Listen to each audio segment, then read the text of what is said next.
Pronto, estamos gravando.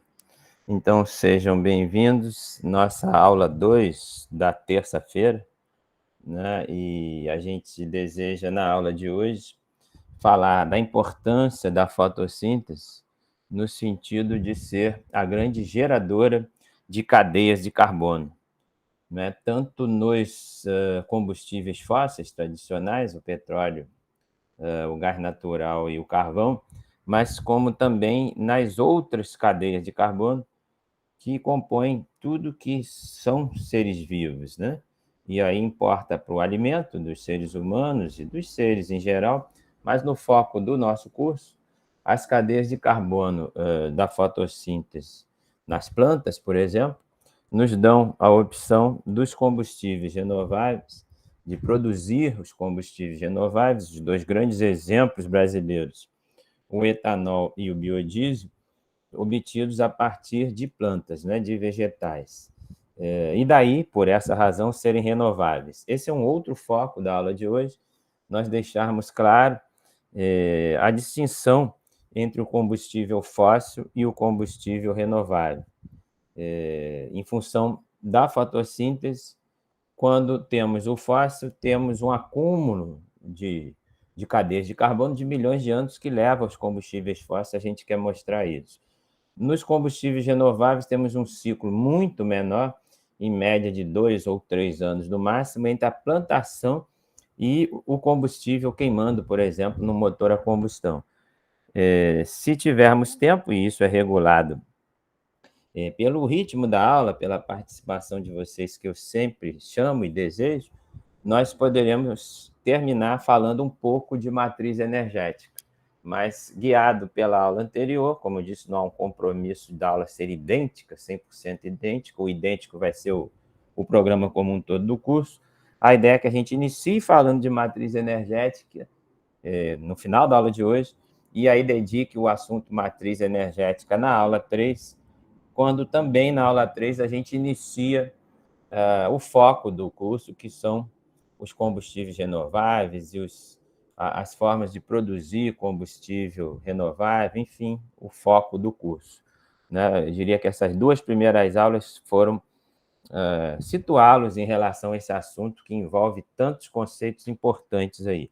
Então, essa seria nossa primeira tela. Numa segunda tela, a vedete de hoje aí é o grande tema do curso, que é a fotossíntese. Claro, vocês já ouviram falar disso, já estudaram isso de alguma forma, de algumas vezes, né? Resumindo, o vegetal capta o gás carbônico do ar, né? A energia solar, que é o foco do nosso curso, já falei da frase, repito, e peço que vocês sempre reflitam e me consultem se houver dúvida, ou interrompendo a aula, ou no chat, ou no WhatsApp no particular, enfim, toda a energia vem do Sol. Eu não sei se isso é claro para vocês, é uma frase forte, né? Mas o Sol, então, fornecendo a energia que vai unir as moléculas de CO2, e aí essas moléculas de CO2 unidas formam essa molécula aqui, que é a glicose, né? Que é a cadeia de carbonos, o açúcar no popular, também chamado de carboidrato, e esse nome carboidrato com tanto significado, porque é um esqueleto de carbono e o hidrato de água. Dá para pensar que esses 6 carbonos da glicose estão aguados no popular, porque em cada carbono você tem H para um lado e OH para o outro, e claro, HOH seria água. E isso é perceptível quando você esquenta o açúcar lentamente em banho-maria, né? Você percebe ele antes de dar aquele cheirinho gostoso de queimado, você percebe umas bolhazinhas, uma água saindo do açúcar, e aí ele de branco passa a caramelo, vai escurecendo lentamente até o cheiro do açúcar queimado. Mas o grande destaque da fotossíntese é que a energia do Sol liga quimicamente um carbono ao outro, ou seja, o que era apenas CO2, um carbono único numa molécula, você passa a ter moléculas com 6 carbonos, e aí especificamente os vegetais, principalmente os vegetais, os animais também, sintetizam várias substâncias a partir dessa glicose. Mas a mágica, entre aspas, né, de unir, de formar cadeias de carbono, estou falando especificamente da ligação C-C, ligação covalente simples carbono-carbono, quem o faz é o processo da fotossíntese. E isso é tão importante porque a humanidade hoje, com todo o desenvolvimento tecnológico, e nós temos formação em química, eu sou técnico químico, sou químico, fiz engenharia química, enfim, somos da química, e a gente sabe a partir de CO2 e água fazer glicose? Não, a humanidade não consegue fazer essa sabedoria química que as plantas fazem com tanta eficiência. Eu me refiro à eficiência energética, não é? Em não perder energia, enfim, uma eficiência gigante a nível termodinâmico mesmo. Sempre reitero que fiquem à vontade de me interromper. Essa imagem da fotossíntese fala um pouco mais da química, né? Da reação e do aspecto energia envolvendo isso, que é o foco do curso. Os combustíveis renováveis têm tudo a ver com energia. Energia essa originada do Sol na fotossíntese. A gente quer mostrar isso nessa tela. Alguém fala aí, à vontade? Se quiserem. O que está expresso aí? Um primeiro destaque meu importante, que a fotossíntese nessa tela está da direita para a esquerda, né? No sentido 1. O sentido do 1 tem como reagentes o CO2 e a água, e a reação vindo para a esquerda, o CO2 e a água produzindo a glicose e liberando O2, que vocês sabem que é a fotossíntese. Essa reação no sentido 1, que é a fotossíntese, absorve energia do Sol, junta os átomos de carbono, os 6 que estavam em moléculas distintas de CO2, formando uma única molécula. Eu fiz questão de traçar as ligações aqui, descrever os 6 carbonos com suas respectivas ligações covalentes simples. E a energia do Sol sendo responsável por cada ligação química dessa. E aí, cada ligação química dessa, carbono-carbono, é um guardado de energia, é um estoque de energia. Então, por exemplo, podemos falar que a batata é uma pilha, que uma maçã é uma pilha, né? O que a gente entende como pilha? Um guardado de energia. Nesse sentido, os vegetais são guardados de energia. Vale a analogia com as pilhas, né? Apesar de não ser um processo eletroquímico a princípio, mas acaba que tem um pouco de eletroquímica nessa troca de energia aí, a nível celular. Por que falo a nível celular? Porque se dá direita para a esquerda é fotossíntese e absorve-se energia do Sol, o próprio nome nos informa isso, foto de luz, síntese de produção a partir da luz solar do quê? Das cadeias de carbono, ok, gente? Não percam essa ideia fundamental para a produção de combustível renovável. As cadeias de carbono sendo geradas pela fotossíntese, as cadeias de carbono acumulando a energia que veio do Sol. E daí? E daí que, ao contrário, ou seja, agora olhando a reação da esquerda para a direita, no sentido 2, temos o quê? A liberação de energia. Liberação de energia que pode ocorrer dentro da célula, e aí teremos respiração celular, ou seja, a glicose dentro da célula se encontra com O2, nós liberamos na nossa respiração, e esse nossa são todos os seres vivos de respiração aeróbica, liberamos CO2, água e energia que fica na célula para as funções vitais da célula. A analogia com a célula pode ser feita com motor a combustão, e aí o foco está no nosso curso. O motor a combustão interna, a reação é exatamente essa, trocando-se o combustível. Em vez de glicose, o etanol, um derivado da glicose, pode ser um biodiesel, um derivado da glicose, pode ser a gasolina, que seria um derivado da glicose, e aí vem a ideia de que toda energia vem do Sol. Eu quero mostrar a seguir a gênese do petróleo, do gás natural do carvão, em que, em resumo, vamos mostrar que, na verdade, as cadeias de carbono que estão no petróleo, no gás natural e no carvão vieram da fotossíntese, sim, há milhões de anos atrás. Eis a diferença, uma pequena diferença. Lembrando que desejo deixar claro para vocês, é um objetivo grande da aula de hoje, clarear para vocês o porquê de combustíveis fósseis serem ditos não renováveis e porquê de dizermos que os combustíveis obtidos de vegetais, o exemplo que já falei do etanol e do biodiesel, mas, claro, queremos estudar outros, seriam o objeto do nosso curso, os combustíveis renováveis. Eu dou uma parada aqui, uma primeira parada, provocando a participação de vocês, perguntando se está claro essa ideia de fotossíntese. Ou se querem falar qualquer coisa ou outra aí. Como estão? Me ouvem bem? Estão acordados? Estão vivos aí? Todos juntos? Sim? Então, se tudo certo, obrigado pela resposta aí, gente. A ideia é... O café está deixando vivo? Excelente, Lucas. Eu tomei há uma meia hora atrás um café aqui, que a gente chama na química de trimetilxantina, vulgo cafeína, e eu sinto que ele começa a perder o efeito, mas eu vou embalado em algumas cafeínas que estão no meu sangue ainda aí. Então, pegando o embalo da cafeína e da sugestão do Lucas, a gente vai para essa tela aqui, que é um objetivo da aula de hoje, gênese do petróleo no gás natural. Acaba que falamos um pouco do carvão, mas usando a tela, tentando uma cola do que está ali, eu sempre acrescento alguma coisa minha, e vocês fiquem à vontade de interromper. O petróleo é encontrado em muitos lugares na crosta, e desse modo, o seu processo de formação deve ser espontâneo.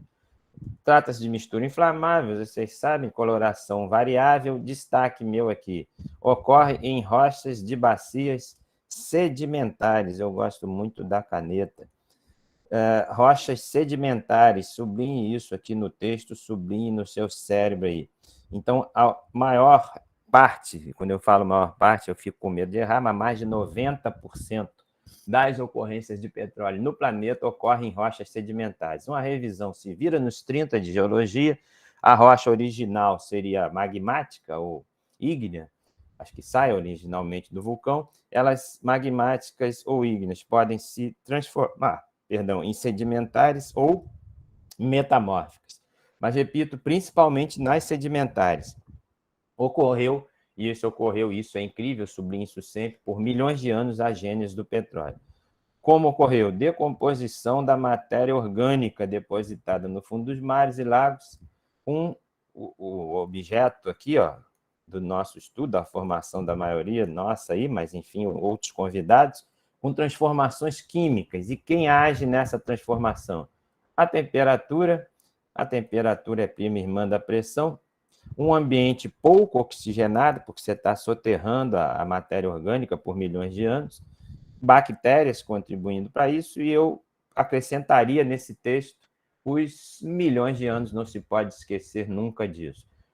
Então, sublinhando os milhões de anos e esse processo todo em que formou-se inicialmente o petróleo e o gás natural, o destaque dos milhões de anos explica o quê, gente? Que a próxima safra de petróleo e gás natural ocorrerá daqui a milhões de anos. Isso é impensável na nossa civilização. Daí, né, em função da próxima safra ser milhões de anos, diz que o petróleo é não renovável, porque não faz sentido esperar milhões de anos, isso não cabe na nossa, nem no pensamento, que dirá na existência humana sobre a Terra, ou seja, milhões de anos não dá para esperar. Numa outra tela, tais transformações prosseguem em maior ou menor grau até o momento da descoberta das azidas. Extração do petróleo. Dessa forma, é virtualmente impossível a obtenção, isso é interessante, de amostras de petróleo com a mesma composição química. Cada poço de petróleo, meus prezados, tem uma composição química diferente.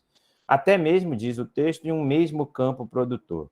Então, a ideia principal ocorre o quê? Decomposição de plantas e animais aquáticos. E formam-se camadas de lamas e sedimentos. Em ambientes e mares fechados, pequena quantidade de O2. Aqui o grande segredo, aqui está escrito 400, 500 milhões de anos, mas há petróleo, existem petróleos, os nenéns, petróleo neném, petróleo fraldinha, recém-nascido, tem 10 milhões de anos. Por isso que, no mínimo, disse que a próxima safra será daqui a 10 milhões de anos. Então, pode-se dizer, em resumo, que mais ou menos os petróleos têm idade variando entre 10 e 400 milhões de anos, o que é uma enormidade, ok? Se quiserem me interromper à vontade, uma tela mais didática que eu preparei, usei em aulas já do IFRJ, Esse nhoques aqui, isso tem nome de comida, não sei se os senhores e as senhoras já jantaram, né? Isso dá uma fome. Eu não jantei ainda, mas estou com um cafezinho aqui. E o cafezinho tem nhoques também. Qualquer alimento é formado, gente, por nitrogênio, hidrogênio, oxigênio, carbono e um pouco menos de enxofre. E aí fica sonoro essa ordem aí, né? Mas é válido falarmos aqui dos macronutrientes, que são os principais nutrientes, não só dos animais, dos vegetais, e, claro, dos micro-organismos também. Então, vida com 4 ou 5 letras se escreve em nhoques. Mas esses elementos químicos, nitrogênio, hidrogênio, oxigênio, carbono e enxofre, formam gorduras, açúcares, proteínas, que são os macronutrientes animais e vegetais, e tem um específico das plantas, que é a lignina. Destacaremos em aulas seguintes a importância da química da lignina na obtenção de biocombustíveis, de combustíveis renováveis. Mas, resumindo, proteína, gordura, carboidrato e lignina, os 4 nutrientes formados por esses 5 elementos químicos, principalmente os 4 primeiros, mas tem enxofre também, em algumas proteínas, em alguns... na própria composição da vida. Por que estou falando composição da vida? Porque nas telas anteriores destacamos o quê? Essa ideia de que ocorreu decomposição de plantas e animais aquáticos. Só que essa é a composição das plantas e dos animais aquáticos. Então, o que eu quero destacar para vocês? Que nesse sentido aqui, esse sentido de cima para baixo, eu de propósito fiz o desenho nessa diagonal da esquerda para a direita, mas de forma descendente. Nesse sentido, temos o que o Facebook chama de linha do tempo, né? Essa linha do tempo mágica e doida, envolvendo milhões de anos. Então, outra coisa, além de ser uma linha do tempo, esse sentido de cima para baixo, eu desejo expressar também sedimentação contínua. Lembram? Sublinhamos no texto aqui, ó, que os petróleos ocorrem principalmente em bacias, em rochas do tipo sedimentar. Por que esse nome? Porque exatamente sedimentos, erosão e sedimentos contínuos por milhões de anos vão causando soterramento, camadas cada vez mais profundas de sedimentos, enfim, essa seta aqui da esquerda para a direita e descendente tem essa ideia do acúmulo de sedimentos se sobrepondo por milhões de anos uns sobre os outros. Isso, né, essa sobreposição de sedimentos, significa ter o quê? Nas profundidades, pressão elevada, perdão, gente, temperatura elevada. Isso é tudo que precisa para incentivar reações químicas.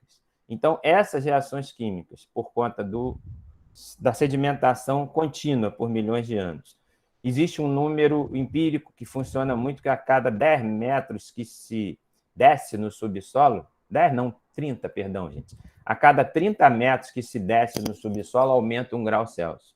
Então, se tu cavasse um buraco aí na sua casa de 30 metros de profundidade, lá no fundo desse buraco de 30 metros estaria 1 grau a mais. 30 metros, estou escrevendo aqui, ó, 30 metros de profundidade aumenta o quê? 1 grau Celsius, ok? E o poço de petróleo no barato, ele está a 3.000 metros. Gente. E 3.000 é quantas vezes 30? Me ajuda aí. 100 vezes, né? Então, no barato, multiplicando 1 por 100, no barato, e esse barato é barato mesmo, é mais que isso, mas no mínimo, nessa ideia básica, um poço de petróleo estaria submetido a 100 graus Celsius. Vejam, estamos falando de petróleo, de gasolina, de diesel, de moléculas orgânicas voláteis a 100 graus, por isso a pressão interna do poço seria gigantesca. Mas nesse ambiente de temperatura e pressão alta nos milhões de anos, o que acontece com essa composição química inicial? Vai escasseando a quantidade de nitrogênio, de oxigênio e de enxofre, por razões geoquímicas, que eu até tenho isso escrito, mas não saberia detalhar para os senhores essas reações. E foge ao objeto do curso, tornaria-se um curso de geoquímica. O fato, entenda, então, que essa sedimentação, os milhões de anos, a pressão, a temperatura elevada, bactérias, de micro-organismos, todo esse sistema físico-químico, térmico, e de milhões de anos a gente sublinha sempre, vai escasseando a quantidade de N, de O e de S. Perceba que no 2 aqui eu diminui o tamanho do N e do O e do S. Enfim, esse N, o O e o S ficam numa quantidade, num percentual em massa bem pequeno. O S dos três é o que permanece com maior percentual. E esse nitrogênio, oxigênio e enxofre serão as impurezas presentes no petróleo, objeto de refino. O refino é retirar quimicamente as impurezas N, O e S presentes no petróleo e no gás.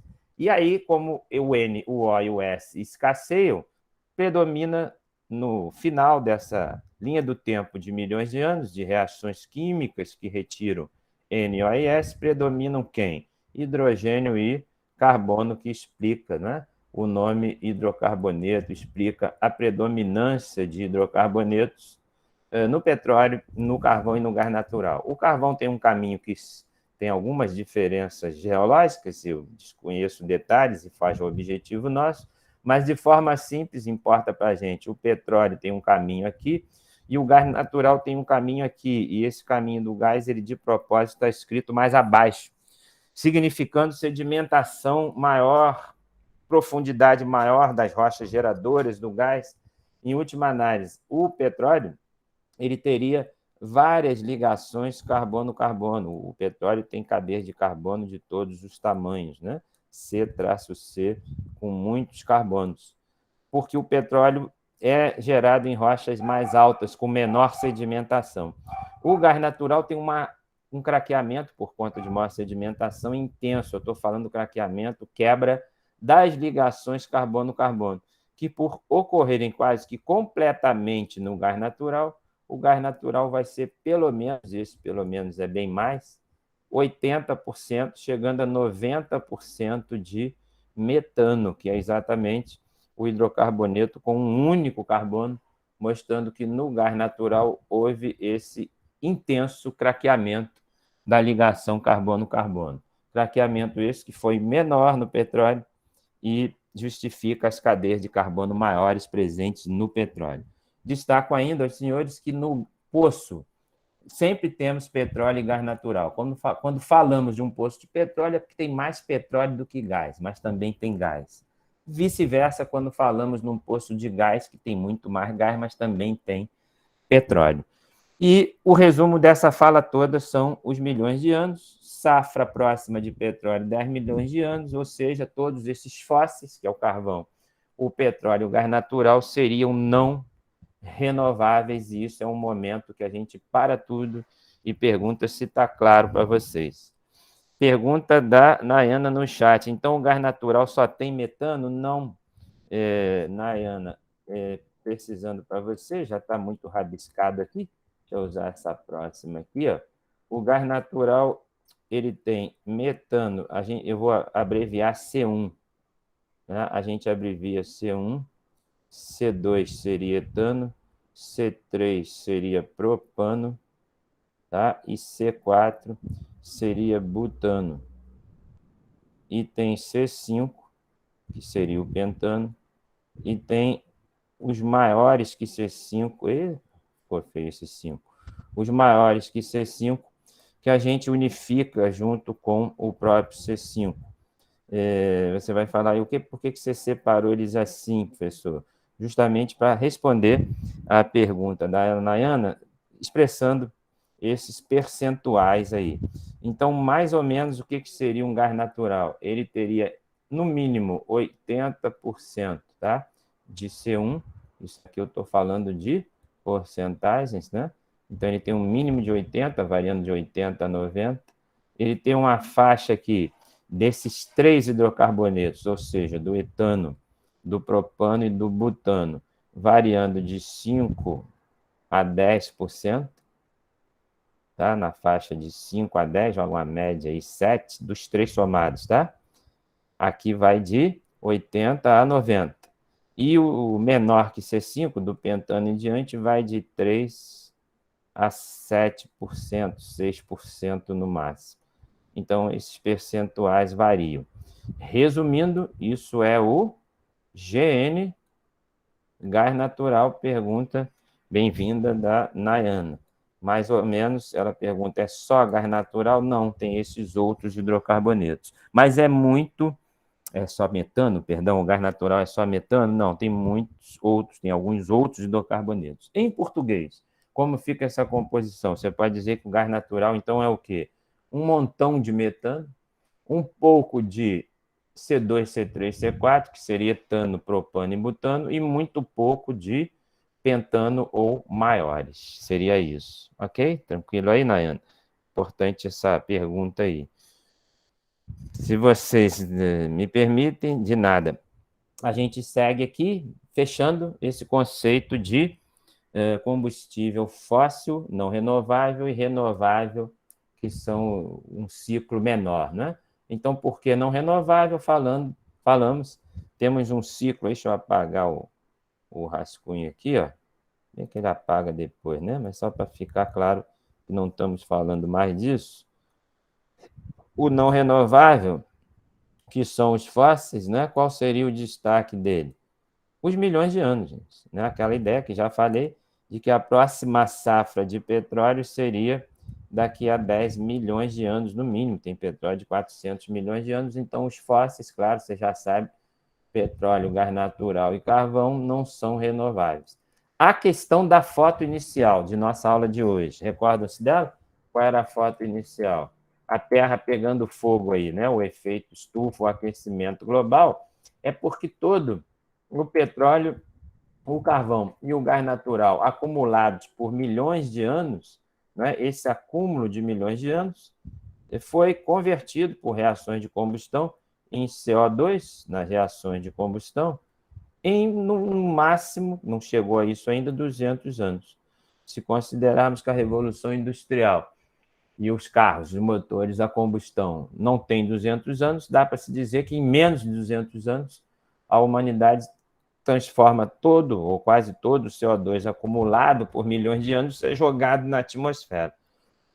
E os renováveis são assim chamados porque num ciclo de apenas 2 ou 3 anos eles vão da plantação até os motores. E aí os principais renováveis, claro, a gente quer aprofundar o curso nisso a partir da próxima aula, o álcool, o biodiesel, os óleos vegetais e outros que falaremos deles, mas todos com um ciclo muito ou infinitamente menor do que o ciclo dos milhões de anos dos fósseis. É claro isso para vocês, gente? Fundamental esse conceito, esse entendimento até aqui. Se me permitem, uma última tela para fechar esse conceito do renovável e não renovável, a fotossíntese, que falamos dela, gerando o que em resumo? Os carboidratos, que na verdade são as cadeias de carbono. Então, na aula passada, um colega aí nos pergunta, professor, todas as cadeias de carbono da Terra, ele foi abrangente, são geradas por fotossíntese? Eu respondi um sim gigante a ele com letras maiúsculas. Então, vejam a magia, a grandeza, a abrangência disso, né? Repetindo, todas as cadeias de carbono que estão no subsolo terrestre, na forma dos fósseis, carvão, petróleo e gás natural, todas as cadeias de carbono que estão nos grãos, nos alimentos, todas as cadeias de carbono que estão em nós, né? Cada molécula do nosso corpo, de seres vivos, todas, sem exceção, foram geradas por fotossíntese. Isso é fundamental de ser entendido e, claro, nós queremos usar isso nos combustíveis renováveis. Enfim, esses carboidratos geraram o nhoque, que aqui eu escrevi em ordem diferente, né? Chão, esqueci do enxofre. E aí houve aquela sequência geoquímica, que foi essa explicação, em que, em resumo, o que aconteceu? Exatamente o oxigênio, o nitrogênio e o enxofre foram sendo eliminados nos processos geológicos de milhões de anos e restou hidrogênio e carbono, dando nome aos hidrocarbonetos que estão no gás, no petróleo e no carvão. E aí essa reação aqui é o quê? É a reação de combustão. A mesma que destacamos pode ocorrer na célula, quando mostramos essa reação aqui, ó, dizemos que ela podia ocorrer na célula, né? Mas que podia ocorrer no motor a combustão. Essa reação aí da esquerda para a direita.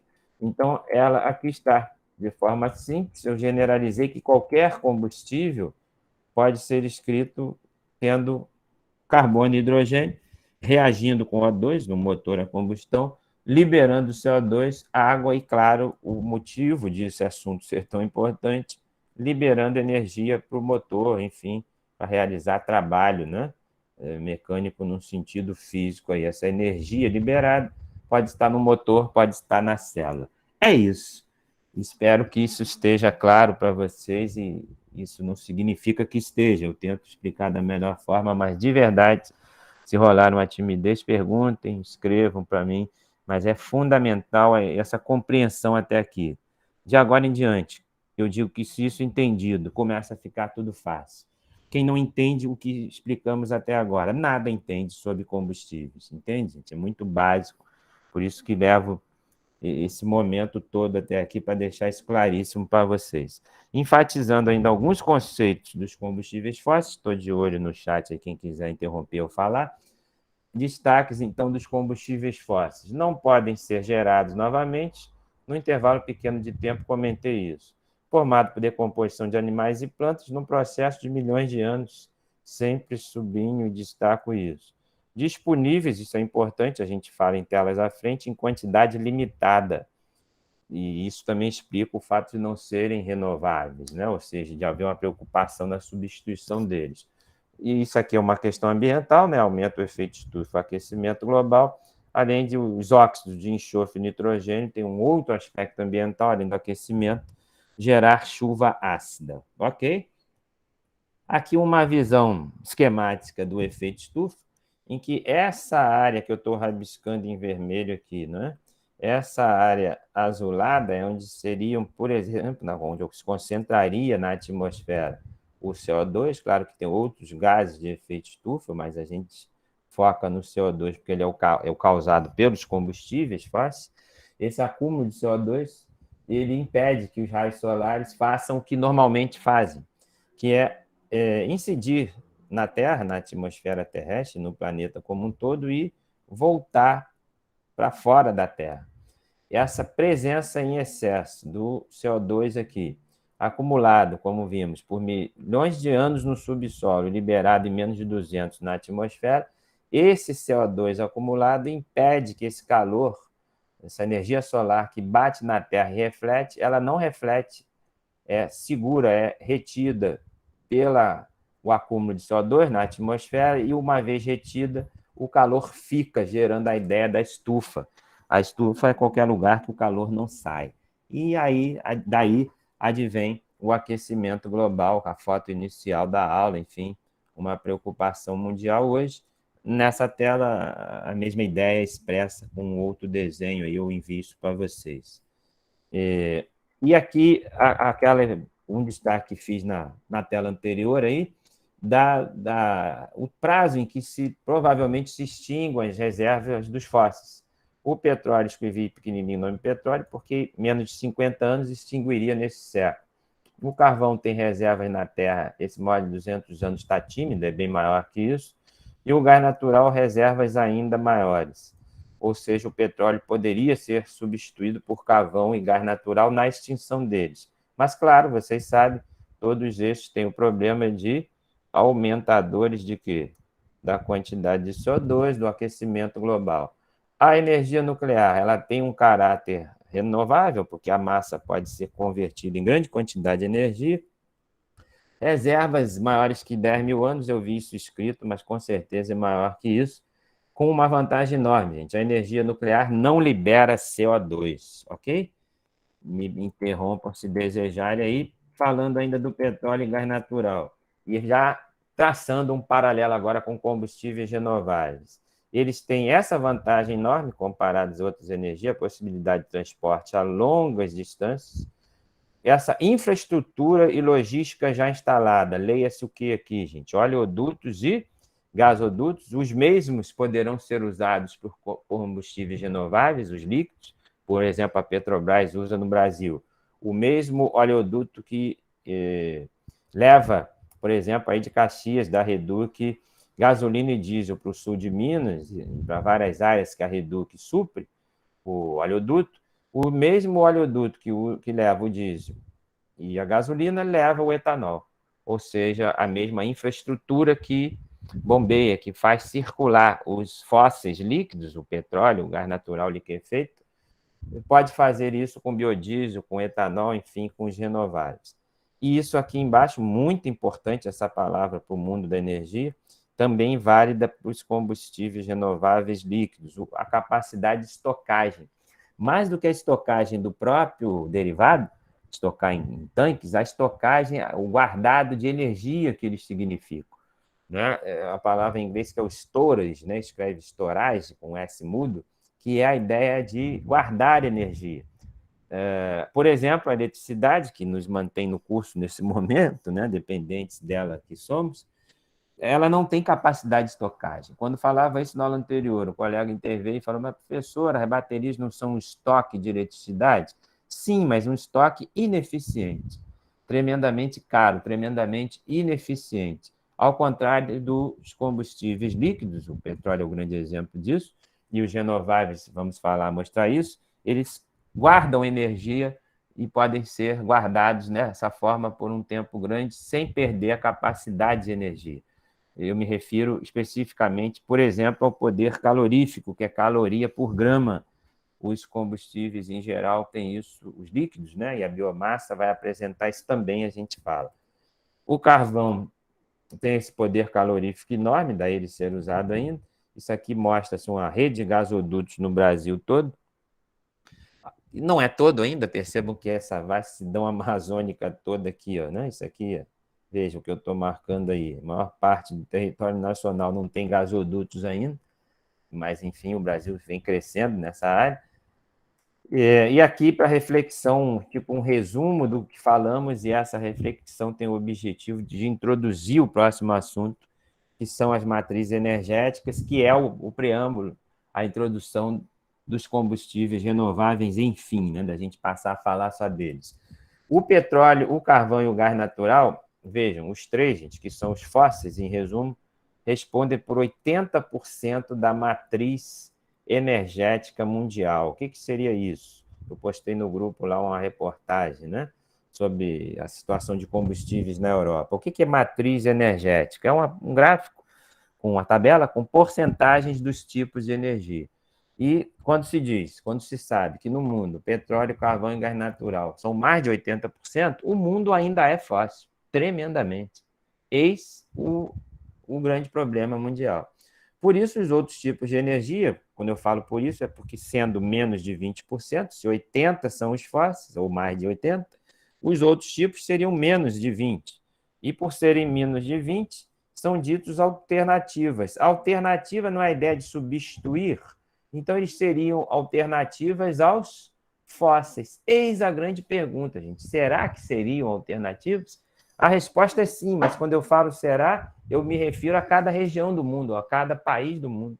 A Europa tem essa alternativa, alguns países têm essa alternativa, e isso que joga uma mudança no mundo todo, aí, a nível de energia, a nível de poder capitalista, de poder de indústria, de poder de gerar riqueza, enfim, a importância dos combustíveis, aí, dessa troca, da migração da matriz fóssil para a matriz renovável não é fácil para todos os países. E, principalmente, o G7, os países ricos, até hoje, tiveram todo o seu desenvolvimento histórico, e ainda o tem, pautado em combustíveis fósseis, e eles não têm facilidade nessa renovação, a gente quer mostrar isso.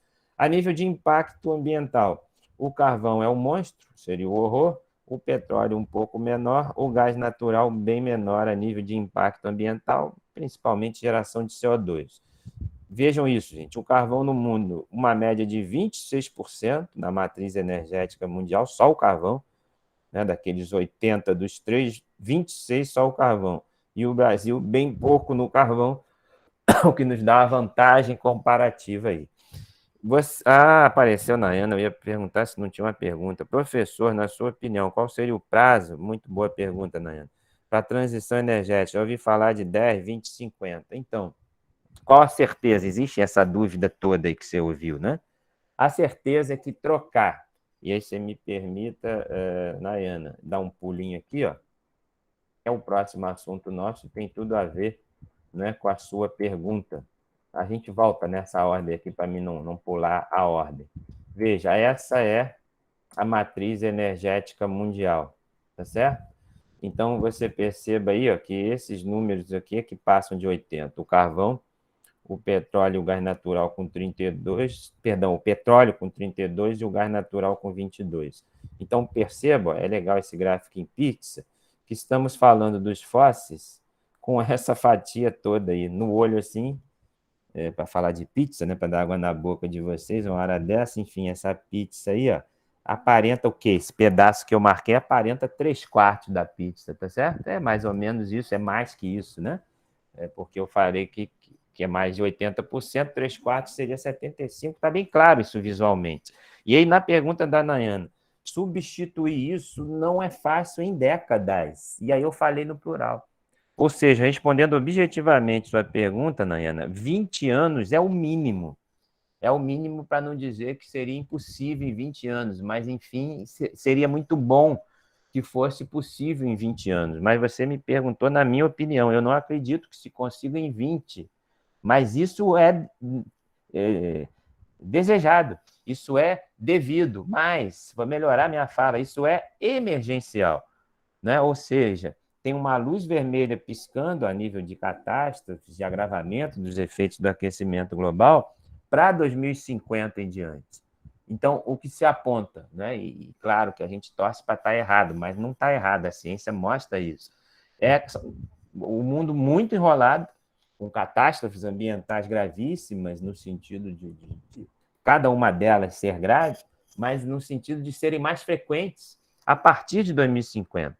Então, 2050, arredondando, bate 30 anos aí, mas já dá menos de 30, né?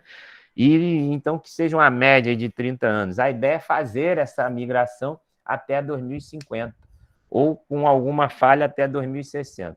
Falando objetivamente de políticas nacionais, a China propõe, veja, a China que tem uma eficiência industrial em tudo que ela faz enorme, e os Estados Unidos são as duas grandes PIBs, os dois países mais desenvolvidos.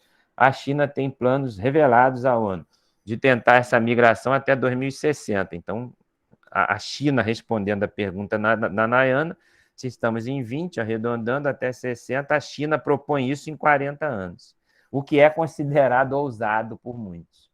E os Estados Unidos, mais ou menos, repete isso, ele fala em 2055, em 2060. Então, respondendo a Nayara, na visão chinesa e americana, isso levaria mais pelo menos 40 anos. Quando eu estou falando de 40 anos, seria a troca total, seria a descarbonização total, seria desprezar totalmente as energias fósseis em 40 anos, o que, para mim, ela perguntou a minha opinião, seria excelente se ocorresse. Né? Se a China e os Estados Unidos trocarem a matriz fóssil deles até 2060 completamente, isso é muito positivo, mas é muito difícil. Né? Tanto que isso é propaganda do governo chinês e do governo americano. E propaganda a gente faz falando o melhor possível. Então, para você ver que não é fácil essa migração. O muito importante disso, e a gente pode parar tudo nesse momento, é que o Brasil, gente, tem papel central nessa migração chinesa e americana e mundial. E isso não está claro para um monte de gente, isso não está na mídia, não é modéstia minha, eu aprendi isso com 2 ou 3 grandes professores meus. Então, daí a importância do nosso curso, e se você falar, para que você está fazendo esse curso? Eu estou fazendo porque gosto, eu estou fazendo porque o IFRJ me deu carta branca, no sentido de montar o curso, o IFRJ deseja melhorar e enfatizar cursos nessa área, isso é um plano do governo federal também, né? Um plano nacional, independente de partidos, mas é um plano mundial. Gente.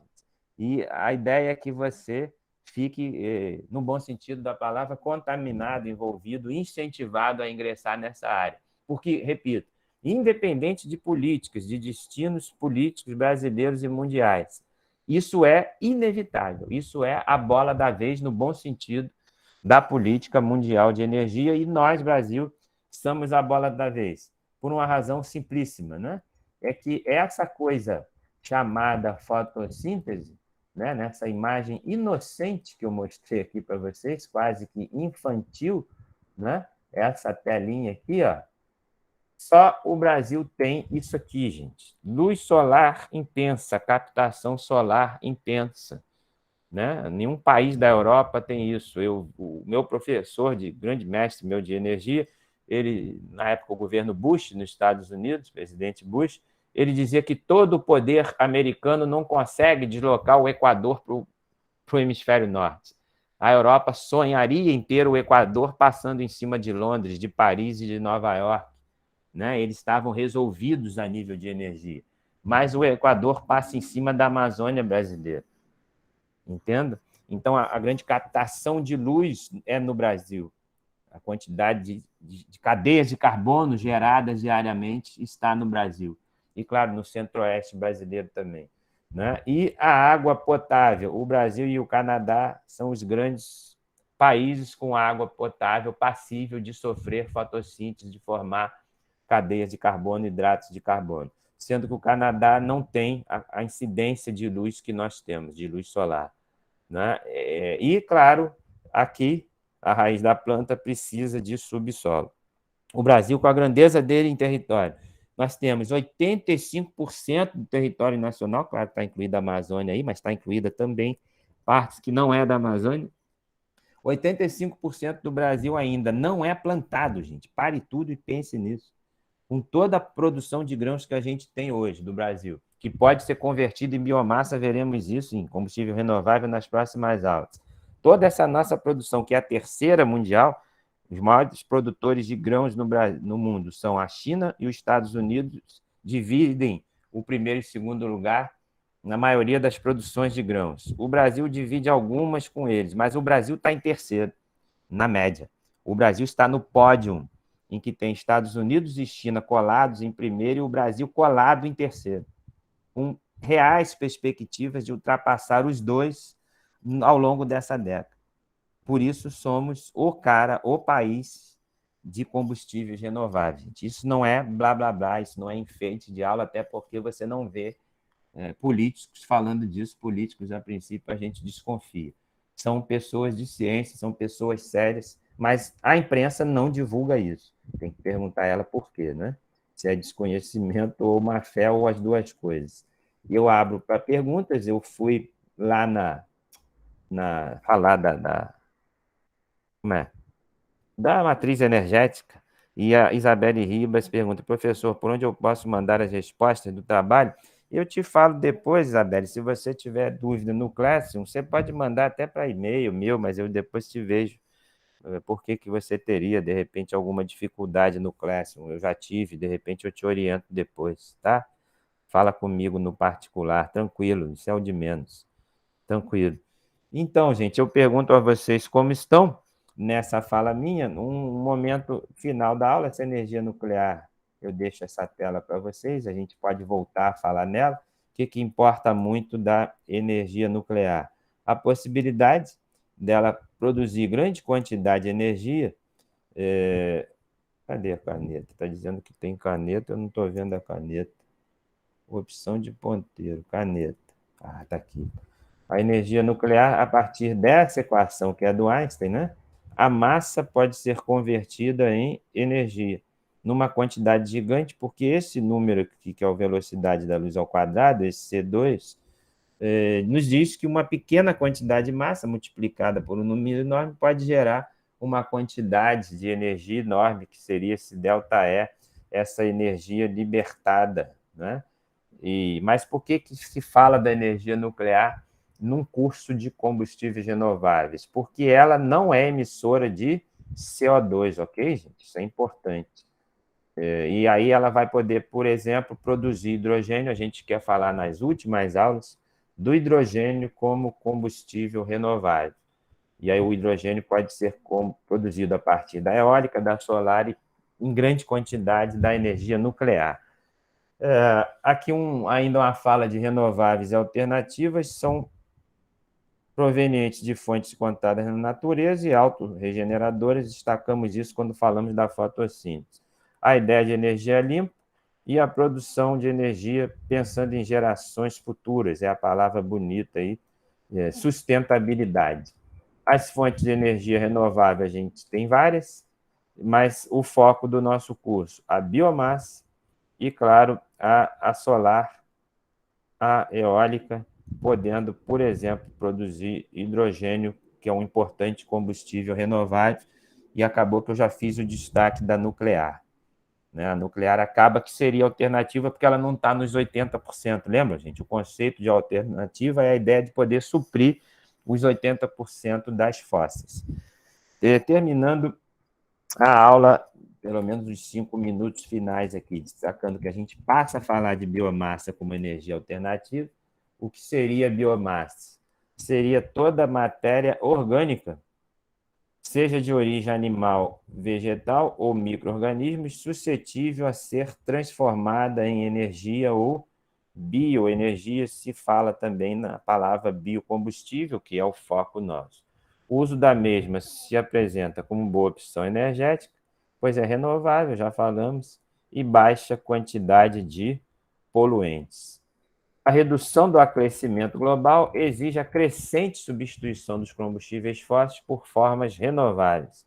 Os combustíveis renováveis fazem parte dessa mudança na matriz energética mundial, sendo obtidos a partir da biomassa, a partir de processos de conversão que serão objetos do nosso estudo em diante aí. Então, para terminar falando um pouquinho de matriz energética, só para gerar esse pensamento em vocês e a gente voltar na aula 3 falando da matriz energética e, enfim, introduzindo os combustíveis renováveis, fica essa imagem para vocês, em que nessa vertical eu tenho números do Brasil e aqui números do G7. Quem é o G7? É uma nomenclatura usada muito nos anos 70, 80 e 90, que seriam as 7 maiores economias. Hoje a Rússia está aí, o Brasil já teve como G8, mas a China entrou aí, mas a gente mantém, quando fala de energia, o G7. Quem seria o G7 e por que se fala, por que é útil ainda falar do G7 quando se fala de energia? Porque os países do G7 têm esse mesmo perfil energético, por exemplo, de ter mais de 80% da sua matriz, dos seus tipos de energia, mantidos, supridos por petróleo, carvão e gás natural. Ao contrário do Brasil, por exemplo, que tem apenas 50% de fósseis. Então, essa daqui, essa dependência dos fósseis é uma marca do G7. Quem seria o G7? O Canadá e os Estados Unidos na América, os 4 muito ricos da Europa, a Inglaterra, a França, a Alemanha e a Itália, e o Japão. Os 7, portanto, têm essa dependência enorme. Os países que são ditos emergentes, né? O Brasil um deles, a Rússia.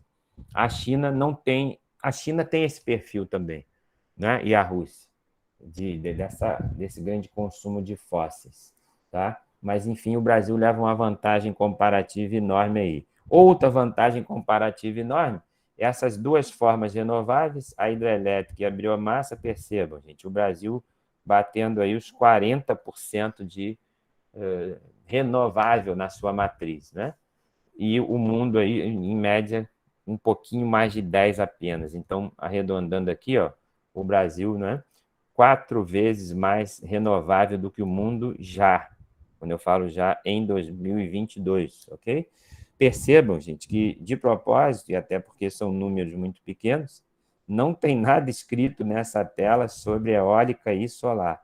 Não só no Brasil, como também na média mundial. Por que não tem nada escrito? Porque são percentuais mínimos, gente. Tá? Com o que está escrito aqui, ó, o Brasil está somando 50 mais 39, ou seja, excluindo eólica, solar e outras, o Brasil soma 50 mais 39, o Brasil soma 89% aqui, ó, em cima. Então, esse eólica, solar e outros seriam menos que 10 no Brasil. E no mundo, quando você soma 81 com 12, me ajuda a não errar aí, o efeito da cafeína está acabando, dá 93.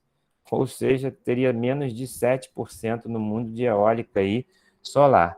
Por isso, elas são alternativas. A pergunta é se são alternativas a substituir 80% dos fósseis. E aí, essa é a pergunta principal aqui, que eu chamo de desafio do século.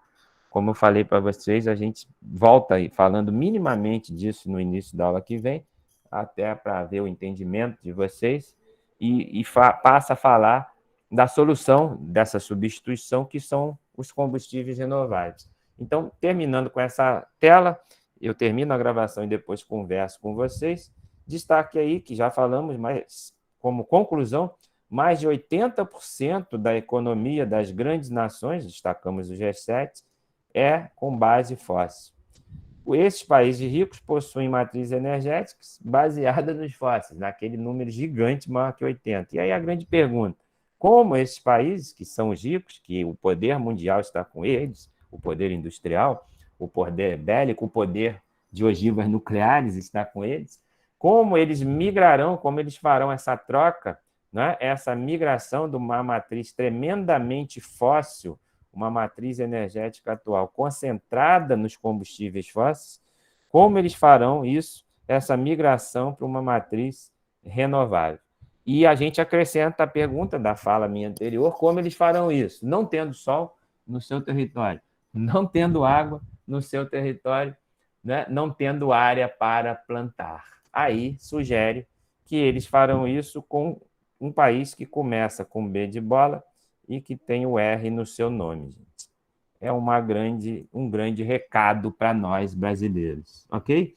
Eu termino com essa mensagem, com essa fala e abro para a participação de vocês. Vou me permitir encerrar essa gravação para enviar para os senhores depois aí, interrompendo a gravação.